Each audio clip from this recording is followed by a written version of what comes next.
introducing everybody, right? Robert? Just started. Yeah. We Great. haven't done anything as far as the introductions go yet. We just began. Okay, good. Anything you want to say, Mr. Chiro, before we get started, or no? No, just спасибо за то, что вы нашли время для нашего разговора. И надеюсь, что всем это будет полезно и интересно. So, you got that right, Rob? You understood that? Every word of it. Yeah, exactly. All right. So I just said thanks for being here, and Yes, thank hope you. everybody enjoys it. Yeah. So I think, yeah, whenever if everybody, I think, understands sort of the nature of the conversation, and the students have had a chance to look at the questions. So I think whenever you're ready, we can. I made you a co-host, so you're recording it. It looks like. I am recording it. Yeah, so we're good to go. So it would be great if the students would be willing to just introduce themselves, talk about give us their name and their age. And если можно, пожалуйста, включите камеры, чтобы I'm telling them to turn their cameras on. Please, yes. So that we can see you. There we go.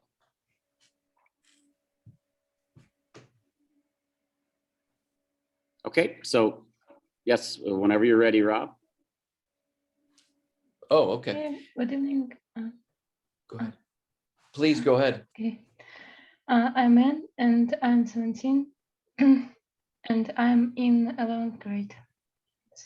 Nice to meet you. Thank you so much for being here. So my name is Amina. I'm 16 years old, and I'm in 10th grade. And Nice. So I think I believe in God. Okay.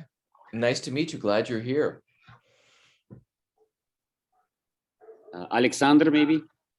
Okay, I'm 16. My name is Alexander, and I'm in 10th grade. Nice to meet Okay. you. Sophia? Good day. My name is Sophia or Sonia. I am 17 years old. I am in 11th grade. I believe in God. Nice to meet you. Welcome. So my name is Radomir, and my surname is Krasavtsev, and I am in the 9th grade now. I am 15, and I can't say that I believe in God, but I am definitely interested in history of the Orthodox Church. Welcome. Thank you.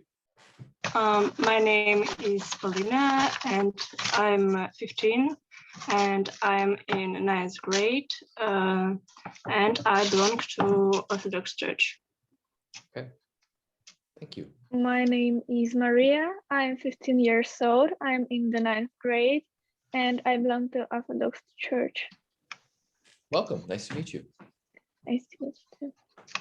My name is Anne. I'm 18, and I am at the 11th grade. And yeah, I believe in God. Nice to meet you. Did we get a chance to hear from everyone? I think we did. I think that's everybody, yes. Yeah. So once again, my name is Rob Giravaglia, and I'm a world religions teacher here at St. Louis University High School, and we're a Catholic school. Most of the students profess to be Catholic, but we have students of all different religious backgrounds and many students who say they don't believe in God. So we have certainly different backgrounds. So what I was curious about is just to learn about what have you learned about religion in your schooling. Mr. Chura told me a little bit about that you all attend a public school, but that you take a class in which you learn about the history of religion. And I guess what I was curious is that in that you got to choose about what particular religion you got to learn about. And I was just curious about which particular religions you've chosen to learn about and why you chose them. And are you interested in learning more about religion? Those are some of the things that were coming up. And it's open to anyone to get started. I can start maybe. Great. So, hello again. We in our school we study religion in primary school, Okay. and we can choose religion that we want. And in our school nowadays we have students choose Orthodox religion or Christian religion, um, and just ethics.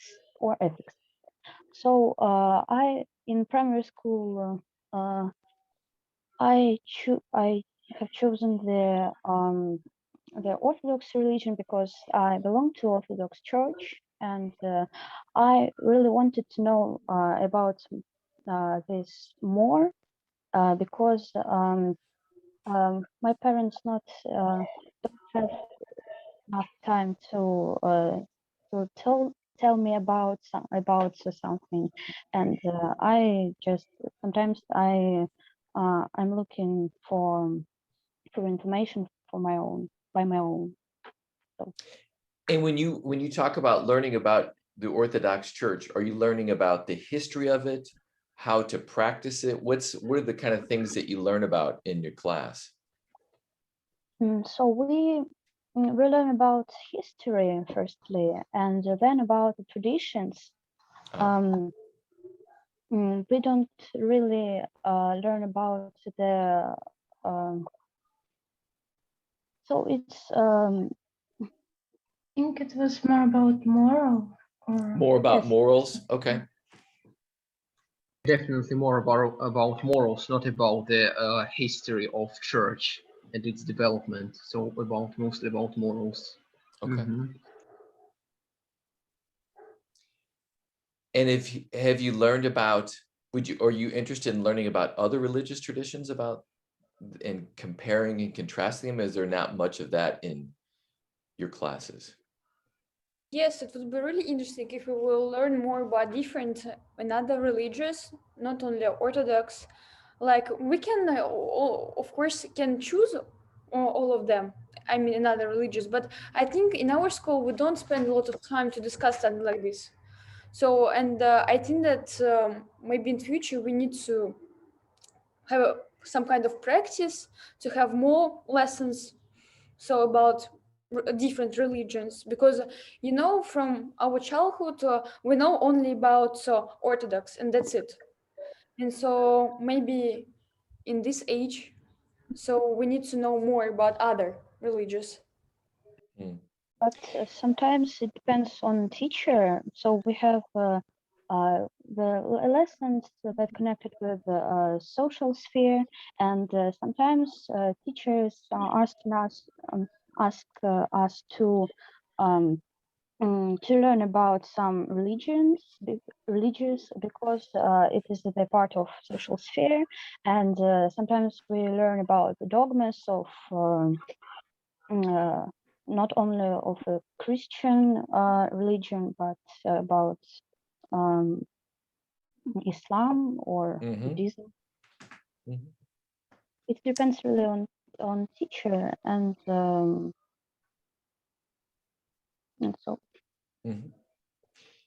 And so my students, of course, are just kind of also not only wondering about your religious background, but just what it's like in St. Petersburg. So is it appropriate to talk about religion in public, out in discussions and people in you meet, or is it something that people wouldn't really discuss much about religion? Personally, I think it's okay. It's not a taboo topic to discuss. Okay. Yeah. And would you talk about it amongst your friends or family, or? I think we talk more about it only with our with friends who share our confession. Maria, I noticed you were kind of shaking your head no. Do you have a different opinion? I think that religion is one of the topics that people usually in Russia, people usually don't discuss it because sometimes they have different opinions about same things. And I think that such topics as religion and politics isn't discussed in Russia so widely. So in your experience, Maria, it wouldn't be polite to talk about religion because we might disagree with one another. I don't think that it's impolite to discuss religion, but a lot of people have different opinions. And so sometimes it can be very difficult to discuss. Thanks for sharing your experience. And then how do most people, what do you learn from your family, your parents, your grandparents about religion? How do you learn how to practice your religion? What's that look like? Do you learn about that at a particular church? Do your parents share stories or traditions, or even like celebrating holidays together? What does that look like in people's families? So I learn religious, of course, from my family. So we usually try to go to church to pray. So and I think that all traditions come from my family. So I usually don't ask another family because they can have another traditions. So, but usually, of course, it's not can be only like just religious. So of course we believe in God, but we have another family traditions. And do you have a certain way that you celebrate and go to church together? Do you like do something together every Sunday and spend time together? Or do you have like a regular routine that you do in your family, or not so much? Not so much. We're not so religious, but of course, so we can celebrate some holidays that connected with religious in another way. So what I mean, so yeah. So, and you have Easter coming up. Is it this Sunday or next Sunday? I think it's more than 2nd of May. Yeah, 2nd of May. 2nd of May. Yeah. I think it's May 2nd. Yeah. Yes, May 2nd. What might Easter look like for you and your family? Any of the students, I think, could answer that. Please. So I can answer this question. So so before the Easter, we have fasting, very long fasting that lasts about 7 weeks. So at the last week of this fasting, we have a Holy Tuesday, and on this day, Christians are spiritually cleansed and receive communion, because on this day the Lord established the sacrament of communion in the evening. Sometimes people call Holy Tuesday clean. The custom of cleansing with water was widely spread in Russia, bathing an ice hole, river, or in a bath before sunrise. On the same day, the eggs are painted and prepared for the Easter table. On the Friday, we bake cakes that we call kulich. And on the night from Great Saturday to Sunday, we are consecrated them. In the houses, we light candles and lamps, and read the Gospel and the Bible. And so right now you're in the midst of the fasting?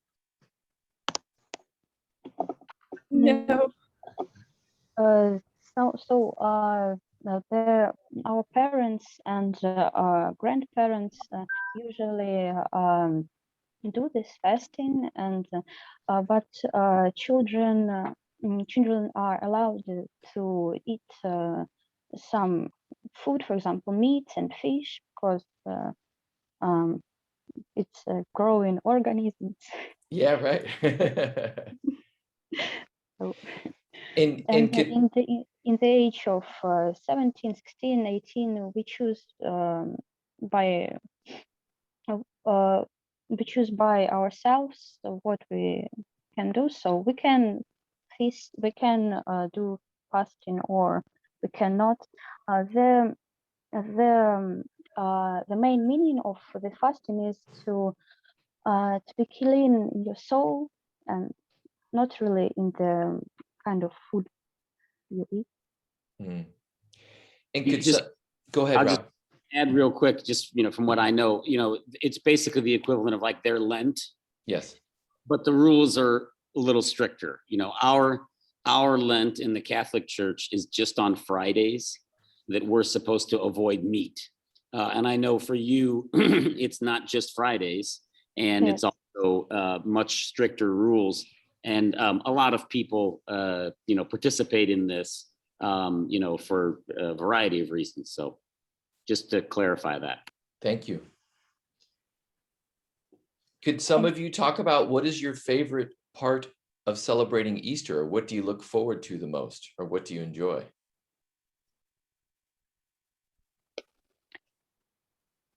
So personally speaking, I really enjoy to paint the eggs and to bake the cakes. And we like with my family, we like go to church and congratulate each other with this feast.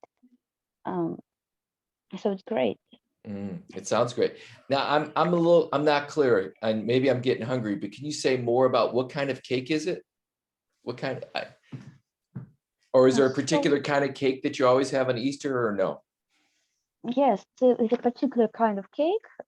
It is not the ordinary cake in cafeterias. It's just it contains special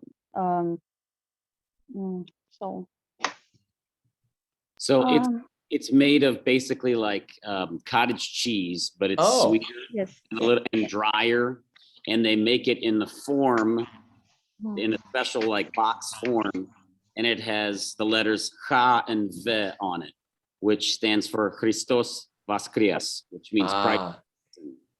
And on Easter, that's what people say to each other, is they say Christos Voskresie, and then everybody responds, Истинно воскресе. It means Christ is risen, and the person responds, he's truly risen. And of course, the most important thing I think in our cake is that on the top we have icing sugar. Of course. Oh yeah, that's it. That's beautiful. I would say that personally for me, my favorite part of celebrated Easter is worship, because it very solemnly, and I sing in the church, and I think that Easter worship is the most beautiful worship in the year. Is there something specific or special that happens in the worship in Easter that doesn't happen any time else? Yeah. What is it? At the midnight, all people go out of their church and go around the church with singing. And then they go to church back, and there are a lot of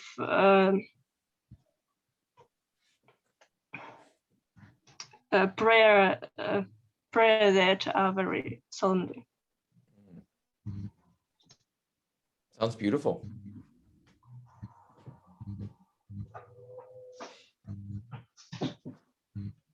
And what are the main, or what other holidays are important in your church in addition to Easter?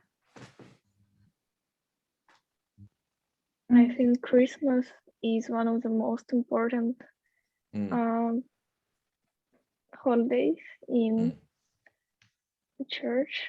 So we celebrate Christmas on the 7th of January. It yes. And is there anything in particular that you really like about Christmas and how it's celebrated in church or in your family? I A like lot of how people. Christmas is celebrated in my church because it is a really big celebration due to this event. And for example, we have a school by the parish, and the kind of high classes of that school are preparing an event where everyone can participate, where they preparing some plays, some I don't know, tricks. The pupils singing, playing, and etc. And I think it's really beautiful because it's really cool because it helps to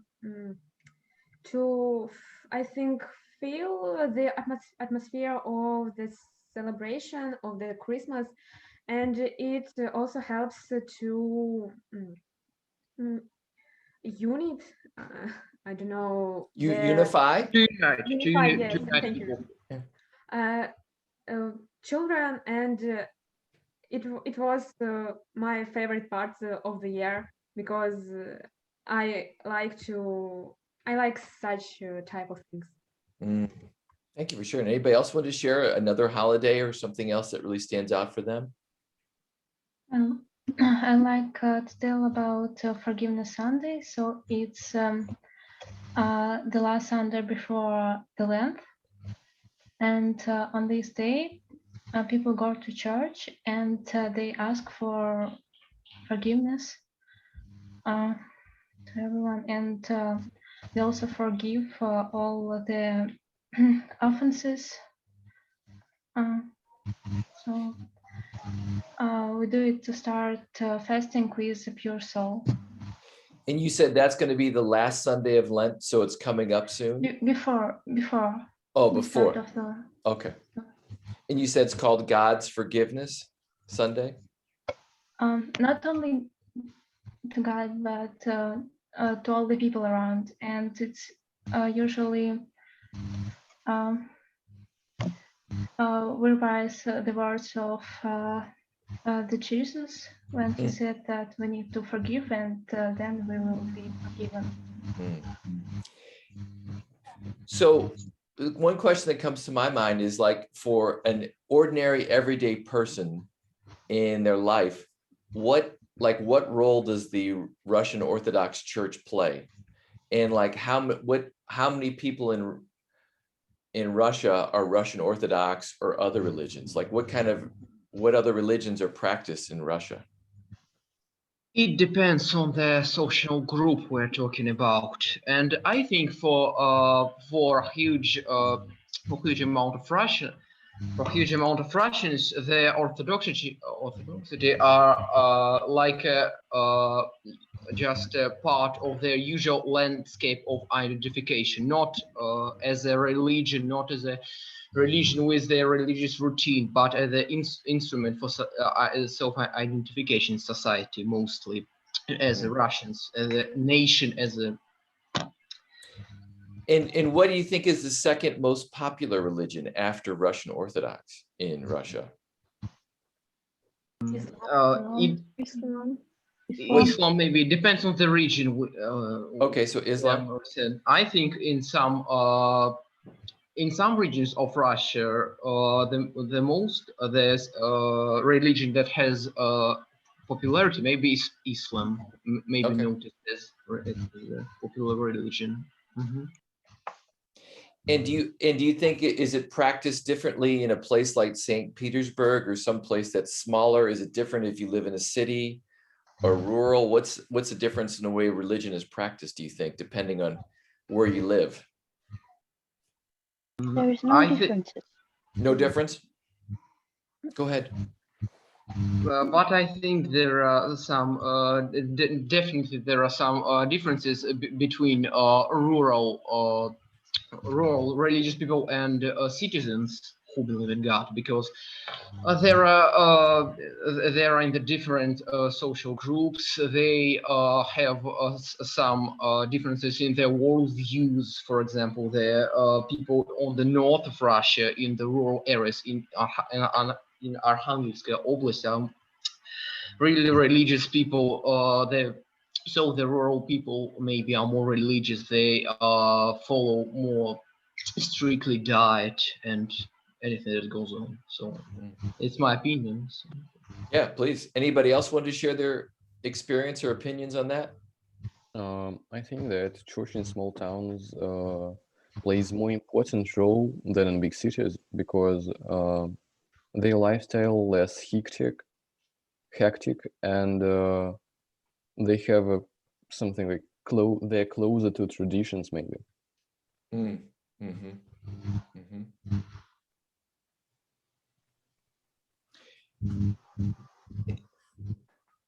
What what do you know about the Roman Catholic Church, and how do you see is different between the Russian Orthodox and the Roman Catholic?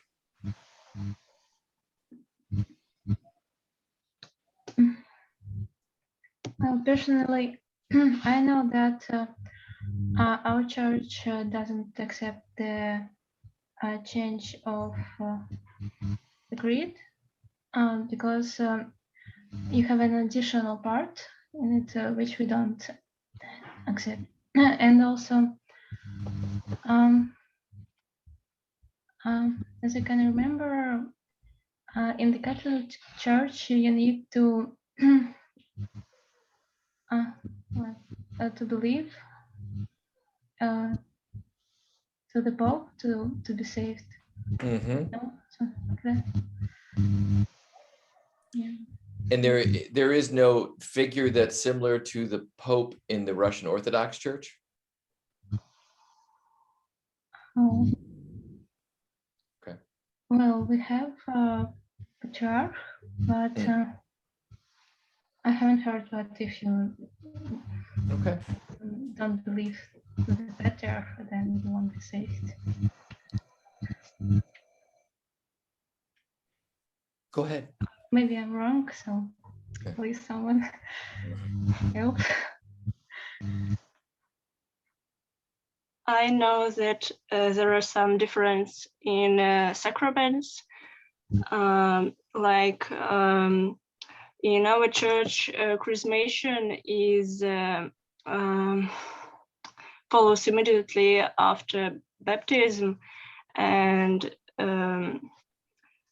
that's why babies are fully communicant members of the church, and they receive communion from early childhood. I know that in Catholic Church, chrismation is becomes then a child is 13 years old. Normally.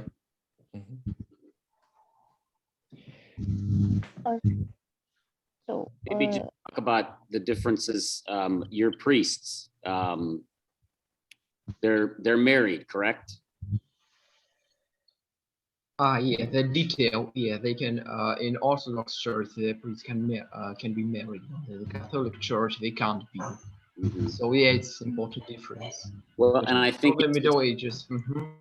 Yeah, I think it's my understanding that in order to be like a pastor of a church, you have to be married, and have a family to kind of be like an example for the rest of the community. I mean, is that correct? It's correct. Yeah, it's correct. So you not really have to, but yeah, so it's recommended. Sure. I know that you have to marriage or have to go to monastery. Okay. Yep. So you have monks who don't get married. You have to choose this before you become a pastor. Mhm. So we have another difference. So in Orthodox Church, we have the Easter is the feast of the feasts, and in the Catholic world, as far as I'm concerned, the Christmas is the feast of the feasts. Mhm.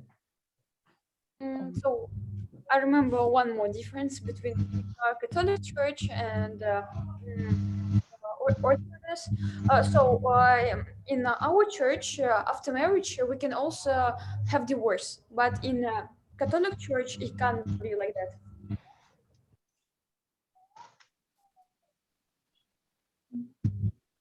Thank you. Anybody else want to share a difference that they observed? However, we have lots of similarities. We do. We actually have a lot more similarities than we do More differences. similarities than yes. I agree.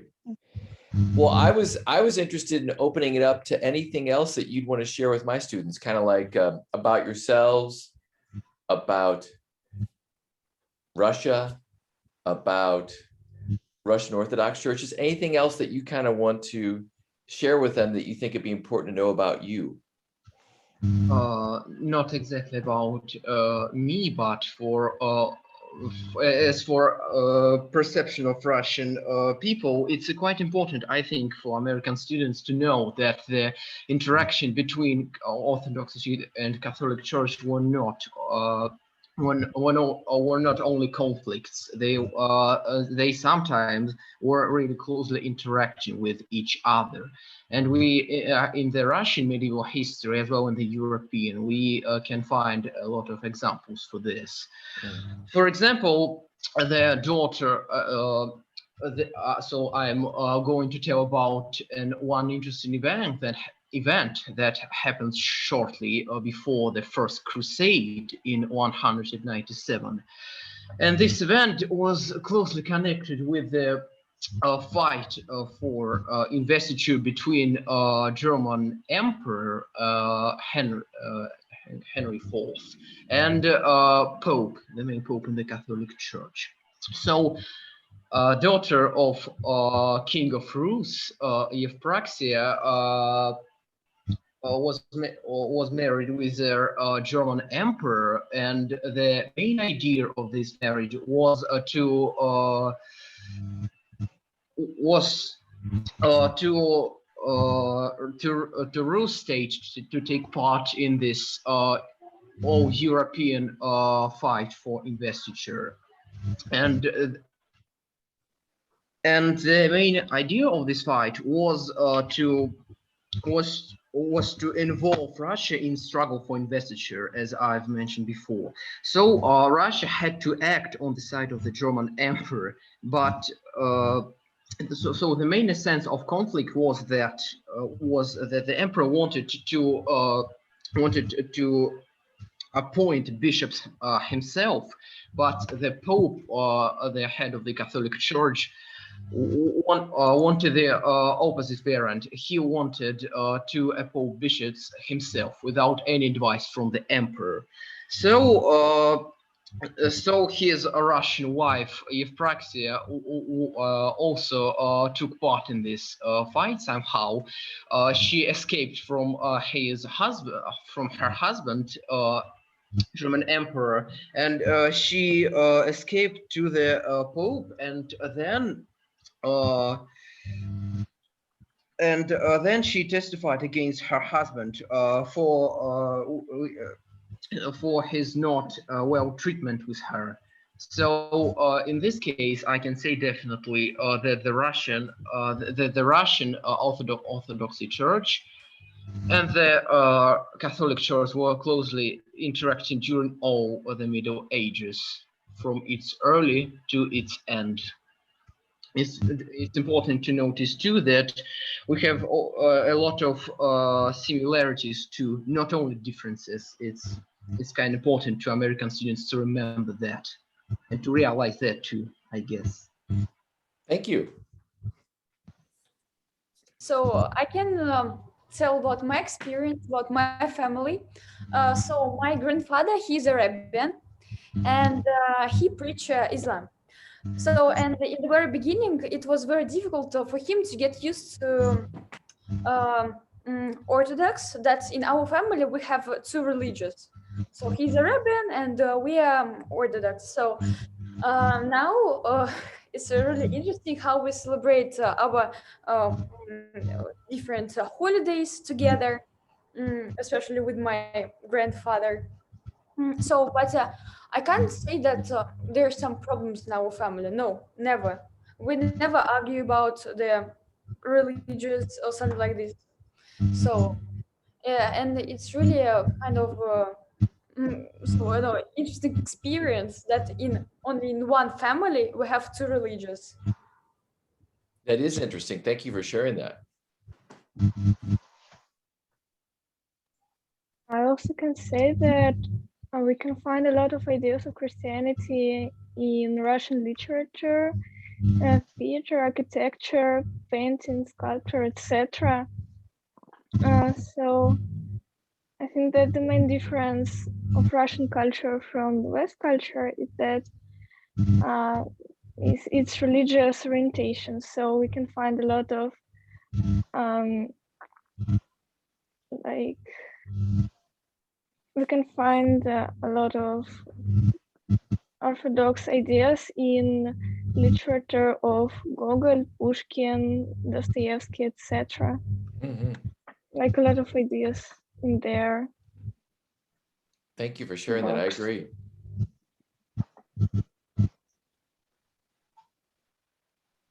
And also we, in our language, we have a lot of proverbs and sayings related to God.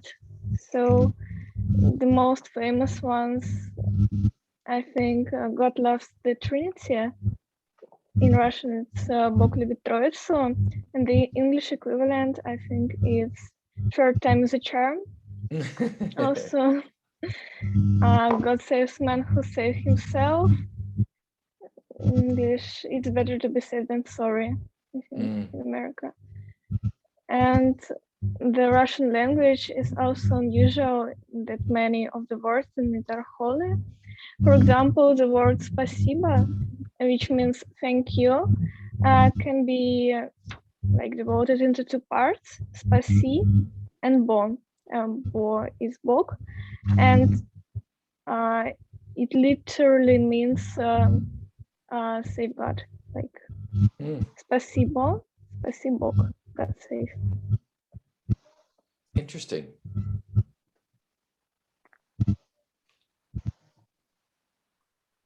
So I can say about pilgrimage in Russia. So I think that everyone used to think that pilgrim must be deeply religious and with a full beard and very long. But I think in Russia it's not like that. So today the pilgrimage has turned into desire for ordinary people. So teachers, engineers, and a lot of other people. So of course, the pilgrimage in Russia have some differences from European ones. So,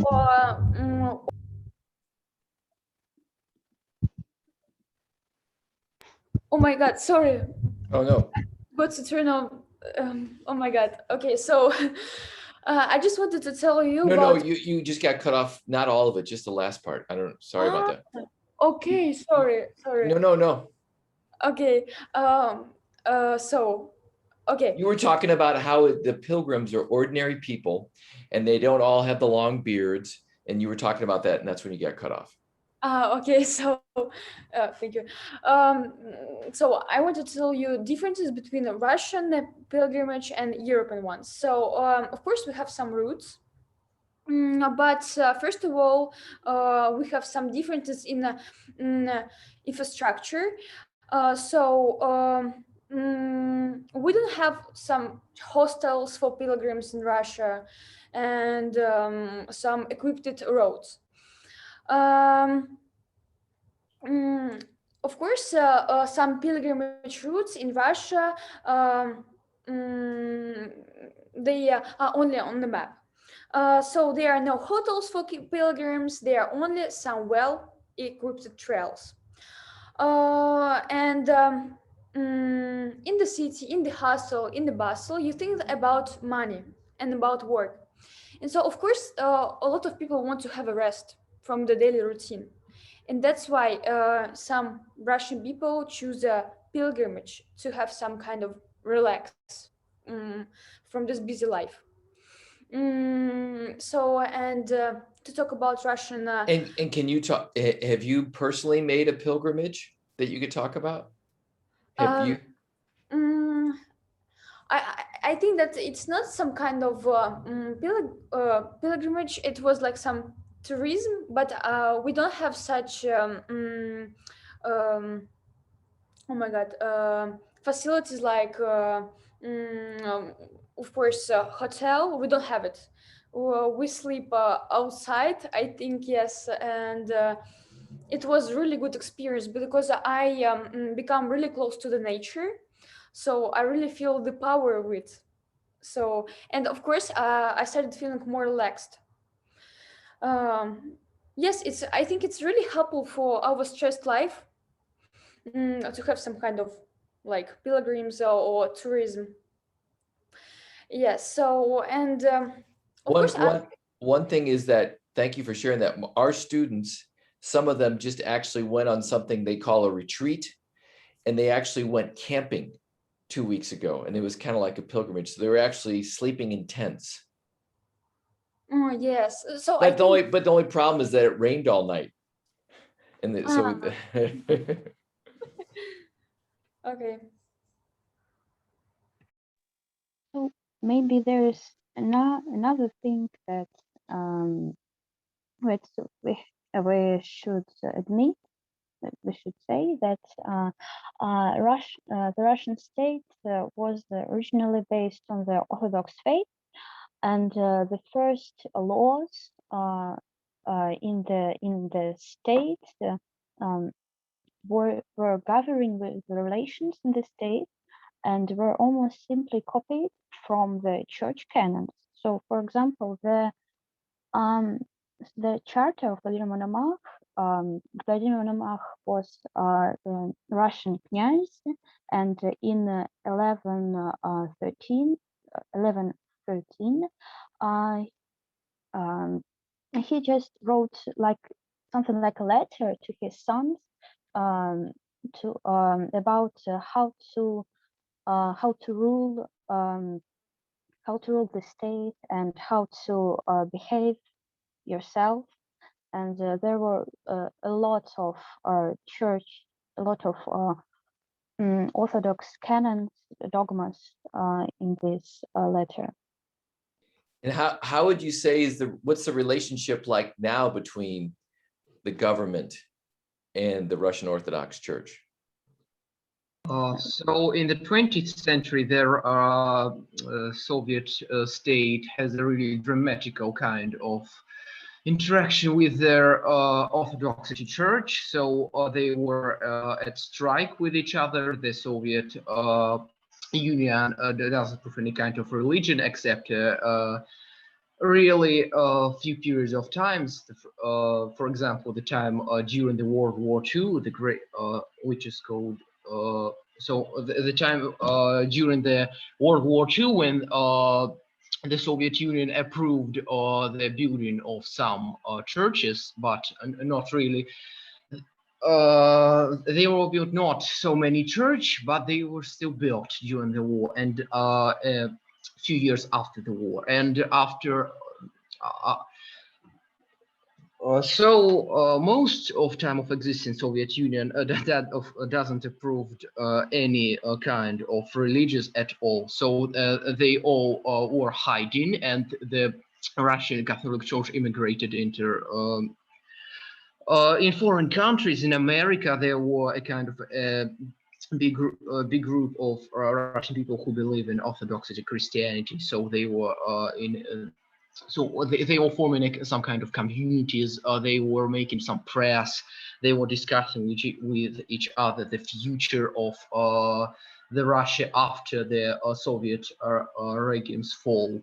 And after the Soviet regime's fall, the Russian state decided to give some more freedom to church, not only for Orthodox Christianity, but for other religions. They were allowed to build church once again, as 100 years ago in the Russian Empire. And so this, so nowadays, I think the relationship between church and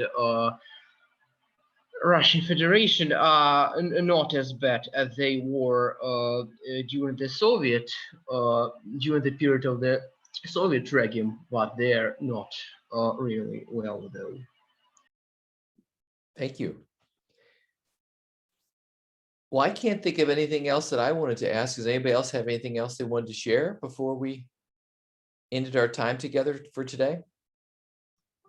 I think that it will be interesting that school in which we study now has really big history, and it was Pavlovsky Institute before, and there are some famous Orthodox people study at there, like Lydia Charskaya or Taisia Liushinskaya or some else. Interesting. Interesting. Yeah, just so you know, Robert, their school was founded in 1803, and it was founded by the Emperor Pavel, who was the son of Catherine the Great, and it has a, you know, it was had a very rich religious history as well. In fact, you know, there's still a lot of elements of that. Just the same way we have like the Ignatian conference room, you know, that used to be a chapel. The chapel that used to be in their school is their conference room too. It's just, you know, kind of an interesting coincidence. So yeah, that's there's a lot of really interesting religious history with their school. And it's, you know, we think of our schools being old, 1818, they're even older. So. Wow, that is impressive.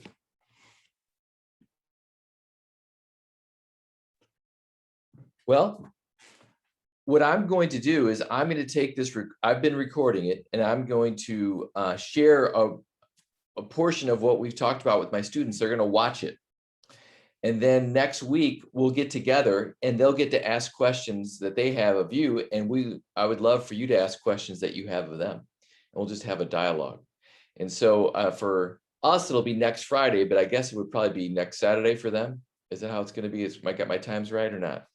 No, it'll be Friday. The time difference is 8 hours. Okay, so, got it. Okay. Yeah, so we'll get together a week from today, next Friday. Yeah, it'll be the 23rd. Yes. Yeah. Yeah, that's right. Yeah, the 23rd.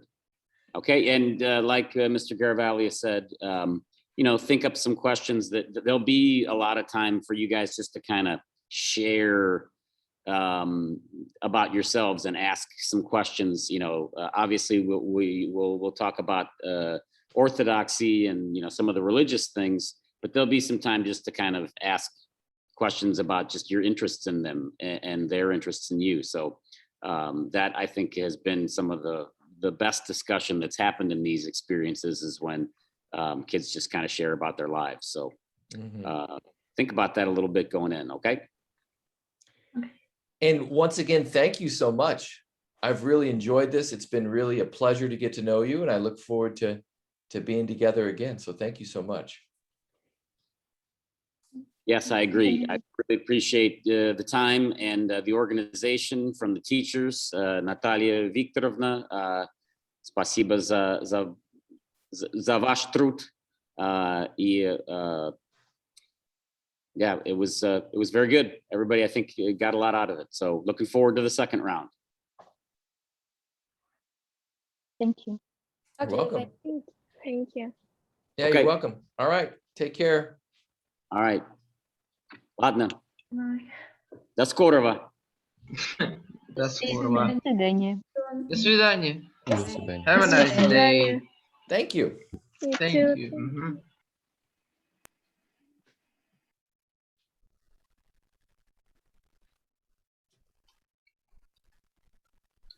Наталья Викторовна, плохо слышно, Роберт. А мне подают знак, что пора. Ага. Если слышите звонок, это значит, мне дают сигнал, пора покидать. Наталья Викторовна, к сожалению, вот она, вы видите, из машины пыталась с вами связаться. В следующий раз, надеюсь, у нас все получится, все сложится. Ага. Ну, Хорошо. Я думаю, вы видели. успешно было. Спасибо большое за организацию и за то, что вы присутствовали. Я вижу, что вы сейчас куда-то едете, поэтому понятно, что ну, очень ценится, что вы нашли время для нас. See you later. Okay. Ну, окей, so, ладно, до следующего раза. Rob, if you just want to stay on, I can. Yep.